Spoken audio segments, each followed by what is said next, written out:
Tonight's lecture concerns itself with the Rambam and the Mora Nivouchim.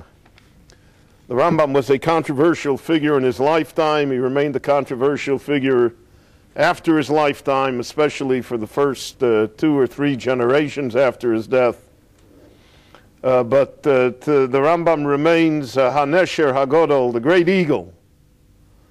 And the eagle, as Chazal tell is the symbol of the Jewish people because it flies higher than all other birds and is able to carry its young on its wings.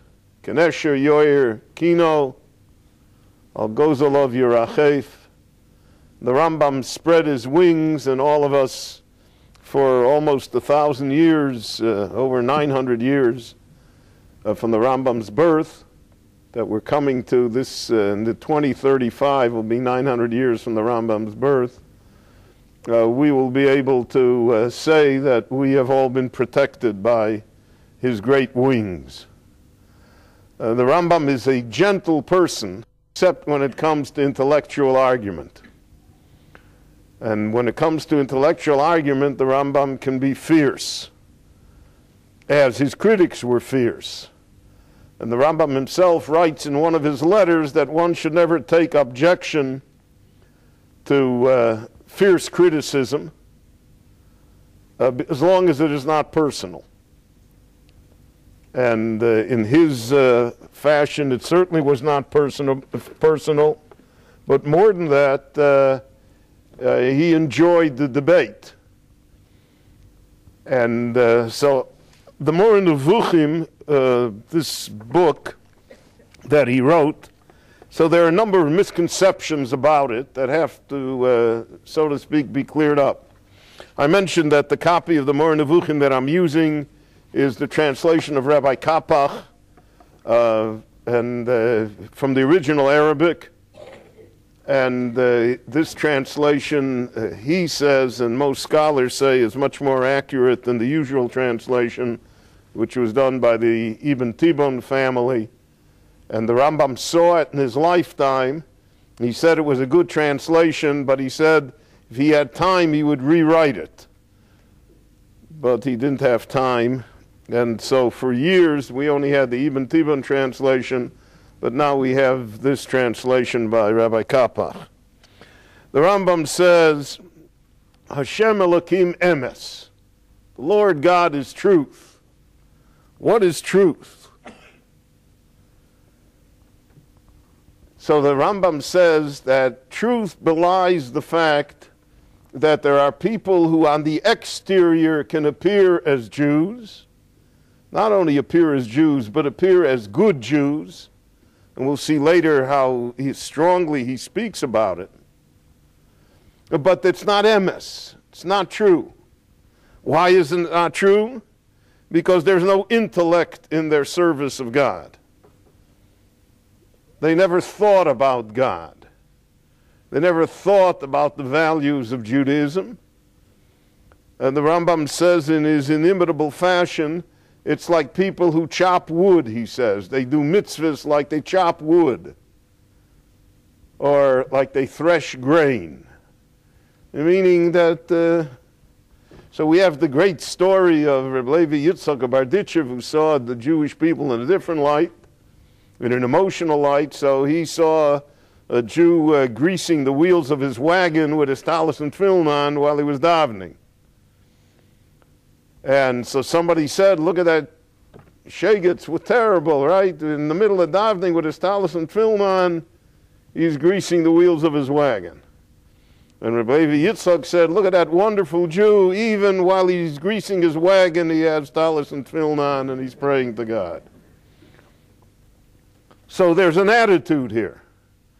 But the Rambam's attitude is intellect. It's rational. The Rambam says, B'chol jochecha do'ehu. The Rambam emphasizes over and over again that the task of a Jew is v'yodata hayom. You have to know God. It's not sufficient to think of God as a nice old man with a white beard who somehow sits in heaven And that's my concept of him. Doehu, v'yodata, man das, ki Hashem hu Elokim. And because of that, he says here, Asiyas oson ha-mitzvahs beivorim achitzonim. Doing mitzvahs with our body. Lelo yediyas ha-mitzvahs bohen. Without understanding what the mitzvah comes to do. Now this is a point. The Rambam is the champion in giving Tamei ha-mitzvahs. Explaining why the mitzvah exists. The Rambam says not only to explain why the Rambam says it's an obligation upon us to try and understand why the mitzvah exists, not just to do it. Now the Rambam is marchik leches. The Rambam goes a long way. He says a lot of things that a lot of people disagreed with very, very bitterly. The Rambam basically uses the concept that the Jewish idea is against paganism to explain myriad mitzvahs.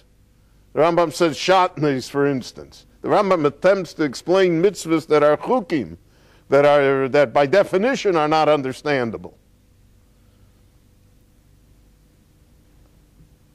Even Porah Aduma he hazards reasons for.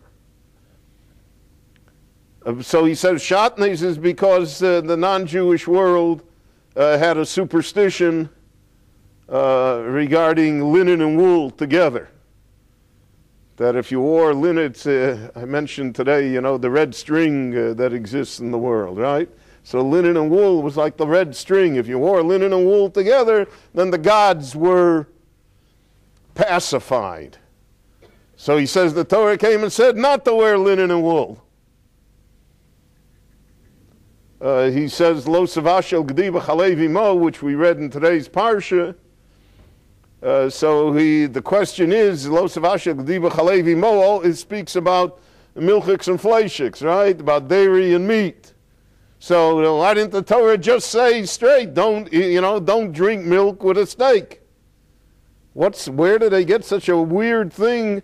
And it's repeated 3 times, the pasuk in the Torah, not to cook as a young goat in the milk of its mother. Why did the Torah tell it to us that way? So, if you ask that Shaila and Cheder, so your Rebbe will tell you, keep quiet. That's as a state, right? That's the way it is, and you got to accept it that way.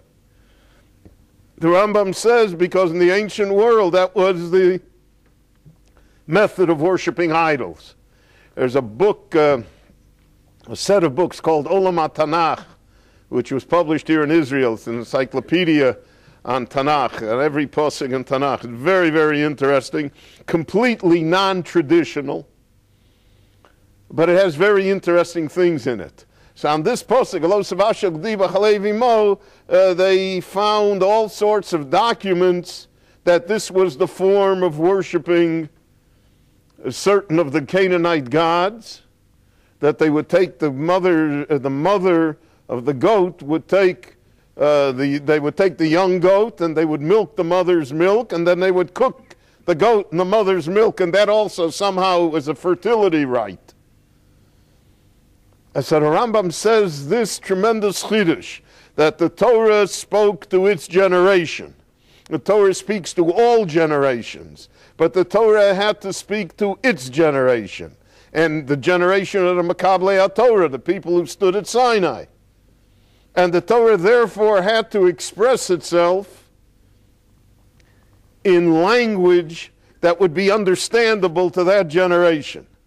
So in that generation, if you told them not to cook the little kid, the little goat, in its mother's milk, they understood the message. Not only the message of meat and milk, they understood the message of paganism, of anti-paganism, of standing against Avodah Zarah. And therefore, he says that's why the Torah gave it that way. And that's a shita that he has throughout. Now that grates on our ears because we think of the Torah as eternal, but the Rambam also thinks of it as eternal. And the Rambam says the eternity of Torah is expressed through the oral law, through the Torah Shabbal Peh, which interprets Lo Savashel Gediba Chalevi Mo, so that in the year 2002 or 2003, we can understand Lo Savashel Gediba Chalevi Mo, that we have 4 different refrigerators. That's speaking to us. That came through the oral law. But in the generation when Moshe Rabbeinu spoke to them, Moshe had to speak to them in their language. And in their language, Lo Savashel Gdiba Chalevi Mo was the counteraction against paganism. In our world, we don't suffer so much from paganism. We have a lot of things that we suffer from, but there really is not a great demand in the Jewish street to bow down to wood or metal idols. People don't go out and do that. There are all sorts of other temptations. And therefore, to us, we didn't have to have it phrased that way. But to that generation had to do it that way. So the Rambam calls that Yedias HaMitzvos, to understand the mitzvah, to understand not only the performance of the mitzvah, but to understand why the mitzvah exists. What is the mitzvah here to do? The Rambam has numerous examples of that. So he says sometimes the Torah itself told it to you. And to put on tefillin, your arm in your head, so then a person should have in mind that one's arm, which represents one's bodily actions, and one's head, which represents our minds, our intellect, should be dedicated to God. So the Torah itself told us that. But there are many things that the Torah did not tell us. So the third section of the Mora Nevuchim is devoted to Tamiya Mitzvahs. Now when that's devoted to Tamiya Mitzvahs, everybody in the world jumped on him. And that was really one of the main controversies that existed. You should know that Jews didn't accept the Mora Nevuchim easily. In fact, they burned it.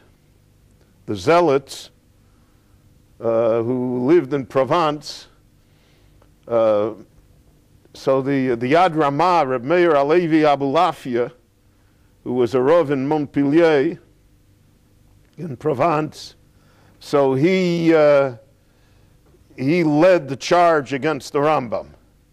And he was joined in it by Rabbeinu Yonah Ibn Gerundi, Rabbeinu Yonah of Gerona, who the Ramban later will be his Talmud, the Rashba will be his Talmud. And they argued intellectually against it. And the Raavad also certainly argued intellectually against many of the precepts of the Rambam. But the leaders argue intellectually when it gets down to a lower level, so then the argument becomes one of zealotry. And the Zealots went and they informed the Catholic Church that the Rambam's book is anti-Christian, which it certainly is. The Rambam had zero tolerance for Christianity. He held that it was paganism.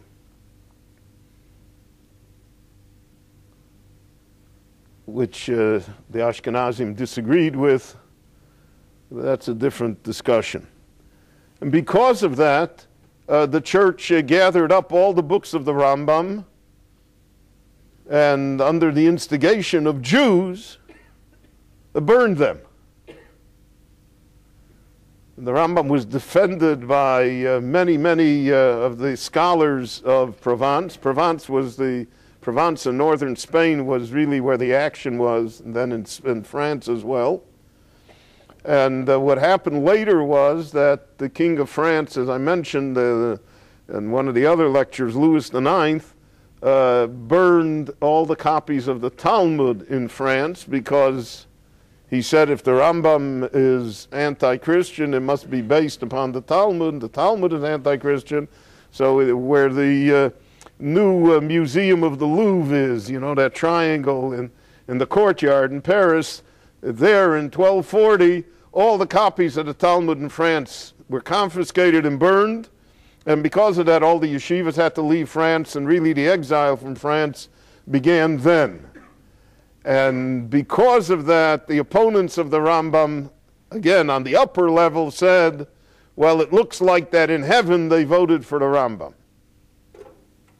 Because if we allowed that his books be burned, so the Ribono Shel Olam showed us that if you start burning books, you can burn other books as well. But it's because of his rational approach which frightened people. Frightened them. Nobody likes to think. My Rebbe always used to say that in the yeshiva. He used to tell him a piece of Torah. He never argued with you, but he used to say, he'd say, Beryl, did you think about this? And I say, Rebbe, sure I thought about it. How else could I have come up with this great ingenious answer that reconciles, two contradictory Tosafos? So you say, go home and think about it. He says, no, think about it. And the truth of the matter is that I never thought about it before. It was just like a great inspiration that came in my mind. I never thought out all of the consequences. I never really analyzed it. I just said it. When when I was a lawyer, so in our office, the senior partner used to give us signs to put on our desk that we could look at, but that the client would never see. And one of the signs was, be certain not to operate mouth unless brain is in gear. And that is a difficult thing to accomplish, to think. So the Rambam says here, Lelo yedias ha-mitzvahs, ulelo yedias mahuson umataroson, without understanding what the mitzvah is and what its purpose is, eino ela kamisha chofer guma bakarka, he's only someone that's digging with a shovel, ukamisha chotev eitzim bayar, or somebody that's chopping wood in the forest. So that takes care of a lot of people. And that's why he didn't make it popular. The Rambam quotes a famous Gemara. It's in his Pirush HaMishnayos. It's to the Mishnah in Nida. So there's a machlekes in the Mishnah in Nida regarding a certain case which is highly theoretical. And what would be the din of the woman in such a highly theoretical case? So the Gemara said, the Mishnah says there, Omer Rabbi Yeshua. Rabbi Yeshua said to the Tanakama who constructed this hypothetical case, Ad she'atem mesaknin es hashotos bo v'tiknu es hapikchos. But instead of spending your time dealing with the fools, why don't you do something for the intelligent people? So the Rambam says, what does he mean by that? So the Rambam says, Inyan divrei Rabbi Yoshua shu omer, b'mokom shenedaber v'nidon b'to'os, nidon b'sheinon to'os. Let us devote ourselves not to those who make mistakes, but to those who think that they don't make mistakes. Heich dineim, what should they do? Ki'ilu romes, the Rambam says that Rabbi Yeshua says, Diyun she'anachnu bo kosher ma'od v'dinav merubin. We're talking about a very complicated case. All the dinim of Nida are very complicated. Einonu yecholim lagia letachlis achilukim arabim she'efshorus metziuson krova. So the question on cases that are realistic are enormously difficult. So then why do you go and invent a case that's purely theoretical, that almost has no practical value? Loma lonu laniach hanochos she'efshoruson rechoka kegon zu. Why should we deal even with such a case? He puts these words in Rabbi Yeshua's mouth. V'im nisasek b'dion b'ma yiyeh adin hazeh. And he said, if we spend all of our time on these theoretical cases, yisrachev adover, it'll become widespread, v'nitrad melasok b'nochutz yoser, and we won't have time to deal with reality. So you won't hear that Rambam in the yeshiva world. because their theoretical cases abound. What'll happen if? So it's interesting to note that in halacha, most of the halacha, contrary to what people believe, most practical halacha comes from the shilas of tshuvas of the rabbis, not from the Shulchan Aruch and its commentaries. So there's a famous sefer, the Trumas Hadeshen. Trumas Hadeshen was written in the 14th century by Rabbi Yisrael Isserlin, who was a great Rav in Bohemia, and it was the basic book of Ashkenazic Psak in his time. The Shach says in Chosher Mishpat, it's called Trumas Hadeshen because the numerical value of Deshen, the Dalet is 4 and the Shin is 300, and the Nun is 50, so it's 354, and that's the number of days that exist in a lunar year. And therefore you were supposed to learn one question and answer every day of the year. After a year you would know the entire Sefer. It's like an apple a day. The Shach says, then the Shach quotes him all the time, all the Ashkenazim quote him all the time. The Shach says in the Choshen Mishpat, he says, I have a doubt whether we should accept the Trumas Hadeshen as an authority, as a source. Why? Because he says he made up the questions. Nobody came and asked him those 354 questions. He made up the questions and he made up the answers. He says Torah is only to be trusted. Hashem imo halacha kamoso b'chol mokom. The halacha is only when the real question is asked, when there's a person before you. Then we can rely, because then we say there's godly help. The Rabboni Shalom helps the Talmud Chochem, he helps the Dayan. But if you make up the question, it's all theory. Who can rely on theory, the Shach says. That's the Rambam here. The Rambam says, Rabbi Yeshua said it's all theory. We're not interested in theory, we're interested in practice. And therefore, the Rambam says that one should not waste one's time in such theoretical pursuits, but one should deal with halacha on a practical basis. Again, whether that would be acceptable today, I don't know, but that was his opinion. The Rambam says, Yesod ha-yesodos v'amud ha-chochmos, the basis of all Judaism, and the pillar upon which all logic rests is ladas es Hashem. We have to know God. Know God. Ladas es Hashem. Ki choshuv etzli lahasbir yesod meha-yesodos yoser mechol dover acher shani melamed.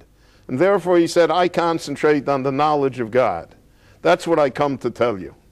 And that was his view of philosophy. Philosophy was not the knowledge of the world. It was not the psychology of human beings. It was knowledge of God. And therefore, anything that contributes to the knowledge of God, and that's what he writes, like the knowledge of astronomy, to know how the heavens work, the knowledge of physics, of the physical world, and the knowledge of anything that will contribute to some knowledge of God, he says that is all holy and that's all Torah. The Rambam believed in, not in Aristotle's philosophy, but he believed in Aristotle's physical world. That he adopted. And also in the astronomy of his time, and also in the medicine of his time. So when we look at it now, you know, as I mentioned, 850, 900 years after the Mora Nivouchim, so there are a lot of things that no longer hold water for us. We live in a time where science or our knowledge has shown us different understandings. But the principle remains the same. If I understand physics, if I understand higher mathematics, if I understand anything in intellect, then I understand, so to speak, I come closer to understanding God, if to the extent that such a thing is possible. And the Rambam says that's the pshat b'chol drochecha doehu. Know God in every way possible. Because that all contributes to our faith and to our knowledge. And let me read you a piece from the Rambam. The Rambam wrote a letter called Mamar Trias HaMesim. The Rambam wrote a number, there's this beautiful sefer called Igros HaRambam, the letters of the Rambam. So there's the Igeres Taimon, the letter that he wrote to the Jews of Yemen. The Rambam saved the Jews of Yemen by allowing them to, on the surface, become Muslims while they practiced Judaism. And after 60, 70 years, the Gzeira passed, and the Jews of Yemen remained Jews, loyal Jews. And not only that, the Jews of the Yemen remained loyal to the Rambam. The Rambam was included in their Kaddish. He used to say, B'chayechon v'yomechon v'yomei d'marono v'rabono Moshe ben Maimon. Because he saved them as Jews. So they mentioned him in the Kaddish. They mentioned him for hundreds of years after he died. And Rav Kapach, who's a Yemenite Rav, says in his introduction, he also is a Jew that minces no words. I mentioned that I knew him, a small Jew. He was 4'8". He had a mind that was, 15 meters. Just unbelievable, what a person. We used to go to the same barber together. He always used to say to me, Ra'iti otcha b'li kippah. So he says here in the beginning, he says openly, he says the Lithuanians think they know the Rambam, right? Reb Chaim, he said, the Rambam never meant anything. We know what the Rambam meant. He says, I have the tradition for hundreds and hundreds of years from my grandfather and from my father and from his grandfather. This is the pshat in the Rambam. And this little Jew wrote a 22-volume commentary to the Mishnah Torah all by himself, without research assistance, without anybody, without a computer. And in it is the Yemenite interpretation of the Yoda Chazaka. And there he quotes begrudgingly he quotes the Lithuanians as well. But they felt that they knew the Rambam. So here he wrote this Mamar Trias HaMesim. Jews doubted the idea of the resurrection. They wanted to know whether it's one of the principles of faith. And they want to know why the Rambam included it as one of the 13 principles of faith. So in the beginning, the Rambam says as follows. I want to read the words. Kasher nechlatznu lekach. We were forced, he said, to write this book. Ro'inu she'ein min hatzedek shenigash lomo sherotzinu levayer lekare prote adinim. I didn't understand why I should approach to write the details of the Torah. Ve'aniach yesodosov muznachim. But the principles upon which the Torah is based, nobody talks about. In other words, people write about the trees, nobody writes about the forest. Ubifrat kasher motzonu echor hamadamim. The Rambam here writes about a certain scholar in his time that denied that Trias HaMesim is one of the principles of Judaism. So people think shehu chacham. People think he's a wise man. He's a big Talmud Chacham. V'shu mechachme Yisrael be'emes. And that he really is, a top-flight scholar. V'shu yodea derech halacha. And he knows how to paskin shaylas. He knows how to give the halacha. V'yisein v'yitein b'mulchamto shel Torah minu urav lefi dimyono. And since he was a young man, he is always learning and he's always dealing in halacha and in Torah.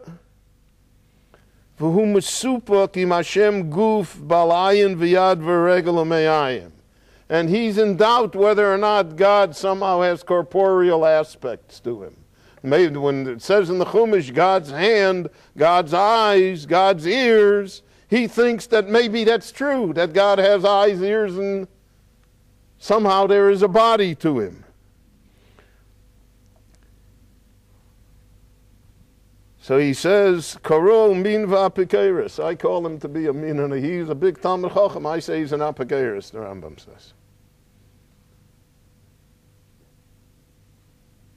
V'dome lozeh shomati al miktsas mishelo reisiv. I've heard about other Talmidei Chachomim. Kasher yodanu es eila amafsidim me'od, that they destroy things. Heim medamim shehem chachmei Yisrael. They portray themselves as they're the wise men of Israel. Ve'im ayoser secholim bivnei odom. They're the most foolish of people. I told you the Rambam doesn't mince words. V'yoser toim min abehemos, he said. They're lower than animals to say such a thing. Ukvar nisalu mochoseim ploos. Va'azoyos v'dimyonos, and their mind is filled with miracles. The Rambam is anti-miracle. He's anti-graves. He's anti-everything that's popular in the Jewish world today. He's out of that. He has no room for that. Dimyonos nifsodim, all sorts of imaginary things. Sgulas.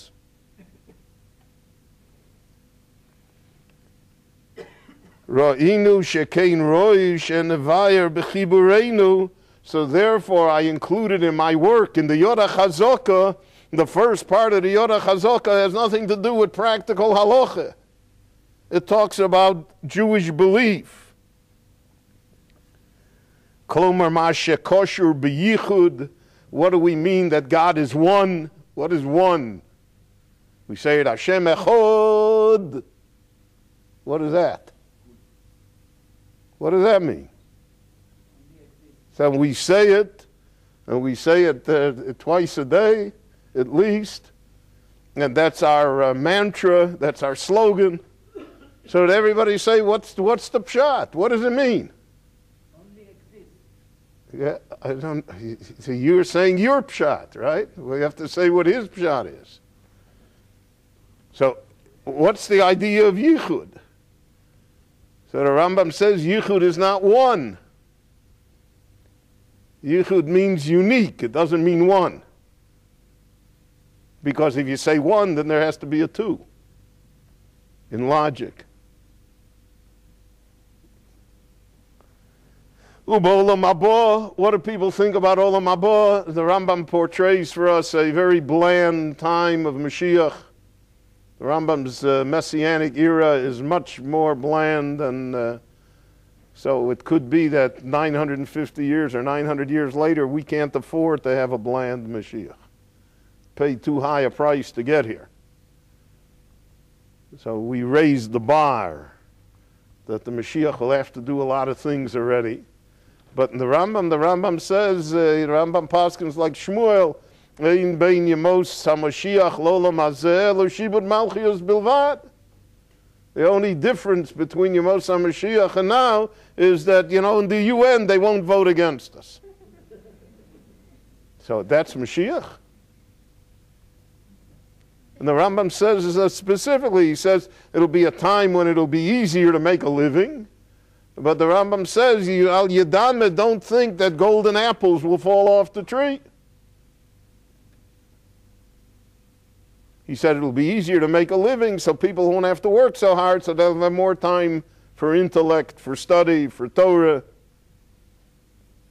So that's a great, it's all great, but it's not enough. Im shar hayesodos. So he says, I want you to know, kol ze nivne al yesodos dotim. These are the principles of our faith. Lo yashlichu yedias Hashem acharei gevom. Don't throw it away, the necessity to know God.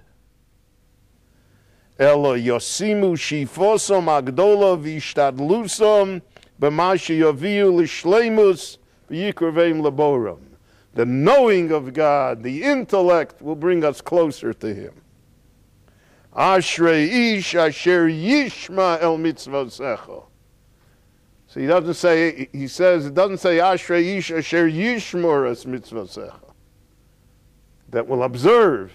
It says, Asher ish asher yishma, that he'll understand.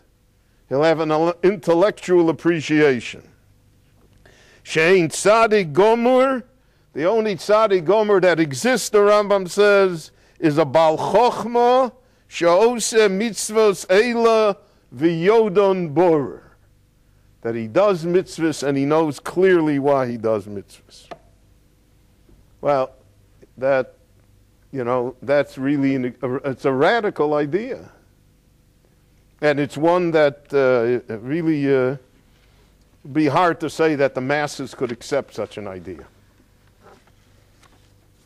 And therefore, throughout Jewish history, this remained a controversial book. And this approach remained controversial. And to a great extent, the Jewish people ignored the Rambam in this matter. And they took the view that doing the mitzvahs, that's what makes you a tzaddik. One of the interesting things that happened in the Jewish world is that because this book was so controversial, they said the Rambam didn't mean it. Which is an example of something which occurs often in Jewish life, is that you take something that doesn't quite fit into current political correctness and you make it fit. So like in our time, Samson Raphael Hirsch became an Eastern European Aguda member. Because we have to deal with him that way. Can't deal with him in the reality of what he was because it doesn't fit into our current political correctness. So here, many Rabbonim wrote, and here I'm quoting Rabbi Kapach, Rabim to'u, many have made this mistake, and they said that since the Rambam wrote this book to his Talmud, he had a Talmud in Baghdad, Rabbi Yosef ibn Eknin, and the Talmud wrote to him, his student wrote to him, and he said, Rebbe, what can we do? The Jewish people are falling away. In his time, it's just in every time, the Jewish people are falling away. They're falling away from Torah, from observance. They study Islamic philosophy. They're impressed by the outside world. What can I do to help restore that faith in Judaism? So the Rambam wrote, I'm writing you this book. This book is a tool for you to use. So dimu shelo nichtav sefer ze ela l'nevuchim. So here he says, we call it the Mora Nevuchim. The Rambam didn't call it that. The Rambam, first of all, wrote it in Arabic. It was not written in Hebrew. And then we translated Nevuchim as being perplexed or confused. So it's the guide to the perplexed, to the confused.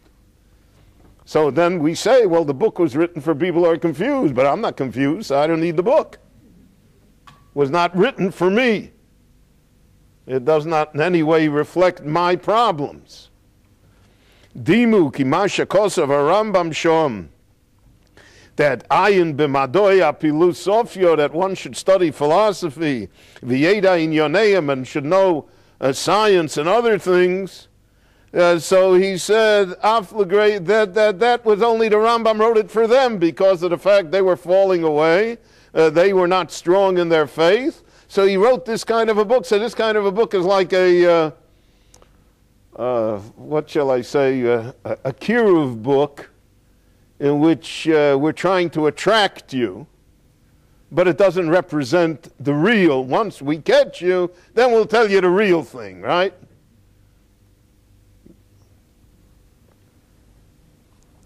And Rabbi Kapach says, Af gdolim shogu baroeh, even great men made this mistake. So he said, but they're mistaken. The Rambam meant it, and he meant it for every Jew. The Rambam didn't write it for confused people. The Rambam wrote it for Jews that felt that they were not confused at all. And because of that, therefore, the Mora Nevuchim should be seen not as this kind of throwaway book, but as the book that is the basis for the Rambam's, not only the Rambam's philosophy, but the Rambam in Halacha. There were two great people who lived in a little town. Well, I know Dvinsk is it's a little town in Latvia, even though in Latvia it was the second largest Jewish community after Riga. One was the Rogachover, Yosef Rosen, a genius, unbelievable genius. And the other was the Or Sameach, Meir Simcha Cohen, the author of the Meshech Chochmah. So he had these two great whales in a very small pond. And so, and the Rogachover was allegedly the Rav for the Chassidim, though that wasn't his field. And Meir Simcha was the Rav for the Misnagdim. They both had very similar views on a lot of things, even though because of the fact they were in the same town, they had problems with each other. What they both did is they took the Mora Nevuchim and used it lahalocha. In the Rogachover, many times, the Rogachover would answer, if you wrote him a shaila, so he would answer in 3 words, and then he would give you ayin, look up here, 78 places, and he'd send it to you.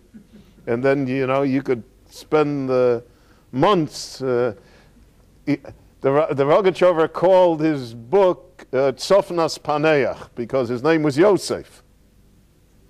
So that was Yosef's Egyptian name or Hebrew name, Tzofnas Paneach.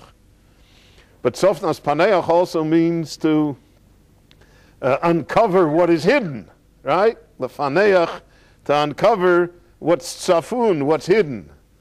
So there was a sefer that came out in Israel not, I think 3 decades ago. I don't remember when I got the sefer. Fascinating sefer. It's called Mefaneach Tzfunot, to discover what is hidden in the Rogachover. And it's just a fascinating book because the book is like 400 pages, and he did like 4 or 5 questions in the Rogachover.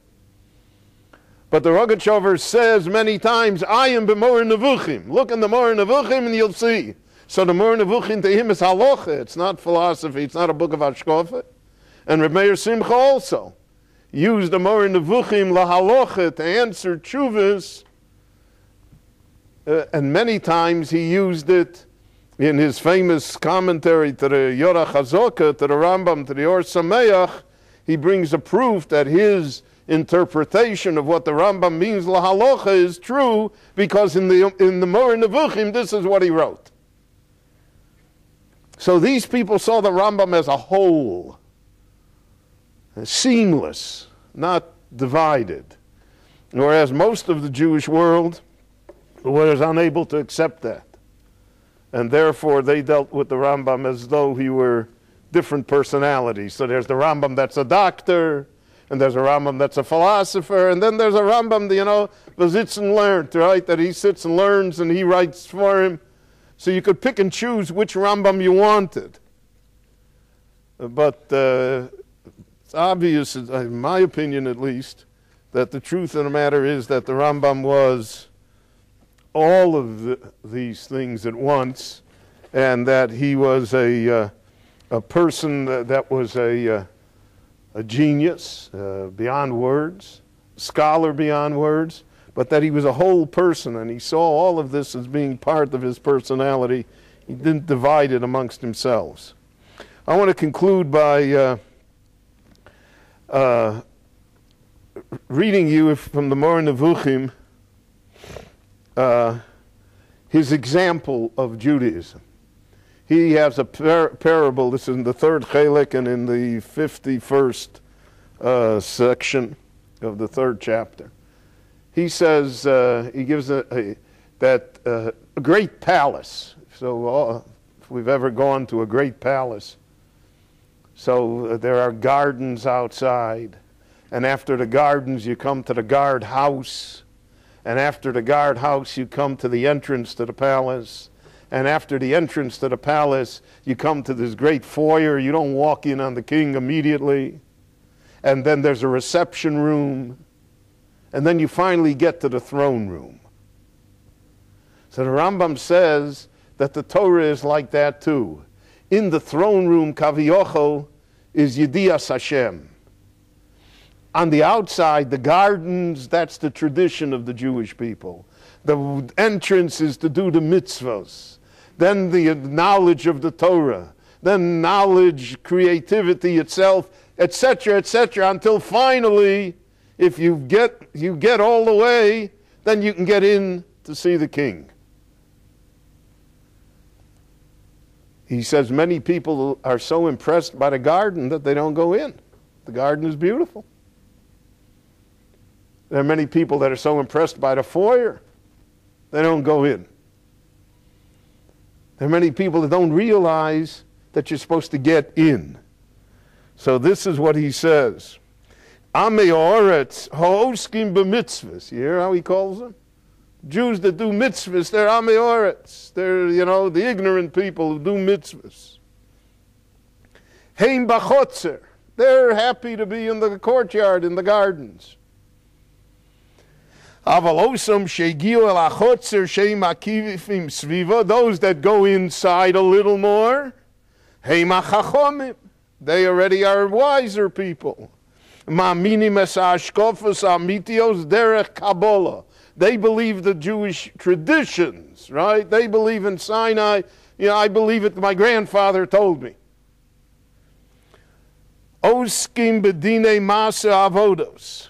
So they perform mitzvahs, and they serve God, but lo hisamku bi'iyun bi'yisodos hadas. They never spent any time to understand or deal with the foundations of our faith. Lo chokru klal al biru emes deya. They never thought about the truth of any of the things that exist in Judaism. Aval osam asher iskasku be'iyun bi'yisodos hadas. The next ones who do spend time thinking about these things, kvar nichnasu el aprosdor. They're at least in the foyer. They're still not inside. Ubnei odom shom shonim b'malosam b'li sofek. Without a doubt, they're great people. Aval mi shehuzgo lo ha'achocho al kol ma shehitivokach v'nizbarer lo mino enyonim o elyonim kol ma she'efsher levarer oso. But someone who really wants to understand God, v'korov el anochon, and he comes close to what is true, kvar nimtzo im ha'melech b'toch ha'chotzer. He got to the throne room. So he says here a fantastic idea. Moshe Rabbeinu is on Har Sinai for 40 days. He doesn't eat, he doesn't drink. How can he not eat or drink? The Rambam doesn't say it, he doesn't say it's a miracle. The Rambam never resorts to miracles, even when it's obvious that it is a miracle. His intellect doesn't allow him that. The Rambam says that Moshe Rabbeinu's seichel was so strong, he says that if a person becomes, so to speak, all seichel, he doesn't have to eat or drink. His bodily needs disappear from him. It's the ultimate diet, my friends. Lefi shekvar nischazek ha-seichel ad shenizbatel kol koach gas shebaguf. And therefore, he says, that's how Moshe did it. Moshe is in the inner sanctum. Avol mi shechoshev v'Hashem u'marbel ezachro b'li yediyah. Someone that talks about God and prays to God and deals with God, but he has no understanding. Ela sheholech achar stam dimyon mesuyom. He goes after his imagination, how he imagines God should be, and we all build God in our image. We're built in God's image, but the truth of the matter is we build God in our image. So you saw, we'll go nameless, but a political party said, HaKadosh Baruch on the bus, on the side of the bus, HaKadosh Baruch Hu, Anu Ma'aminim B'cho, vote this and this party. So God votes that party. So if you think about it, it's sacrilege. It's absolute sacrilege to say that. But we're convinced, you know, that God would vote Beis or Gimel or Shas, or how else would he vote? He has to vote the way I vote. Oh, achrei deya shekibel mizuloso. Or he believes in God in a way because somebody taught him something, and he never thought about it. And my Rebbe said it. Harehu ledati, in my opinion, heyoso michutz lechotzer. He isn't even in the garden. V'rochok mimenu. He is far away from God. Eino zocher Hashem be'emes. He doesn't really serve God. Ve'eino choshev bo. And he doesn't really think about God. He's worshiping his imagination. Kiyosu adovar asher b'nimyono. Because what he imagines, eino matim lemotzui klal, has nothing to do with the reality of God. Elohu mutzor sheyitzro dimyono. He invented God. Right? So God has a shrine, oh, God is this, God is, you know, that's how we see him. So those are very strong words. And as I mentioned, most of the Jewish people did not accept them. Either they couldn't imitate the Rambam, or that it was just too high a bar to cross.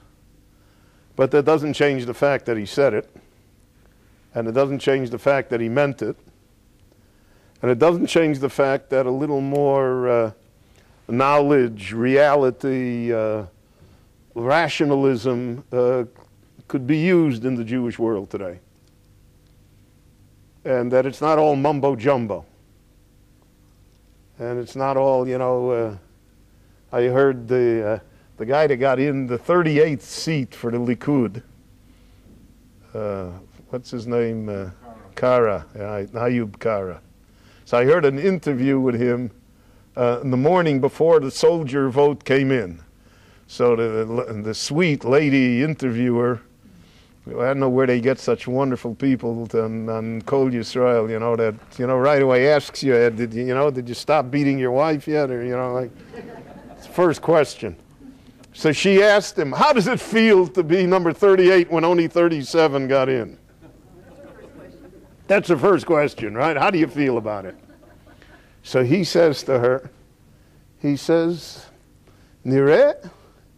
He said, Harav Abu Chatzera hiftiach li shelikud yesh 38 mandat. Abu Chatzera promised him that they're going to have 38, so he believes, and they had 38. So what does the Rambam do with Abu Chatzera? So there's a famous legend with which I want to conclude. The Rambam said there are no shadim. There are no these spirits in the world, you know, and none of that doesn't exist. He doesn't believe in it. So the legend is, and the legend need not be true, all legends characterize people. Don't have to concentrate on the accuracy of it. So the legend is that the Shadim had a convention. And they said, probably in the Renaissance, and they said, you know, if people don't believe, because in order for Shadim to work, you have to believe in them. They only man the kapte adode, the Gemara says. Those that are makpid on Shadim, so those are the ones that the Shadim work on. But if you don't believe in Shadim, so then they're out of business.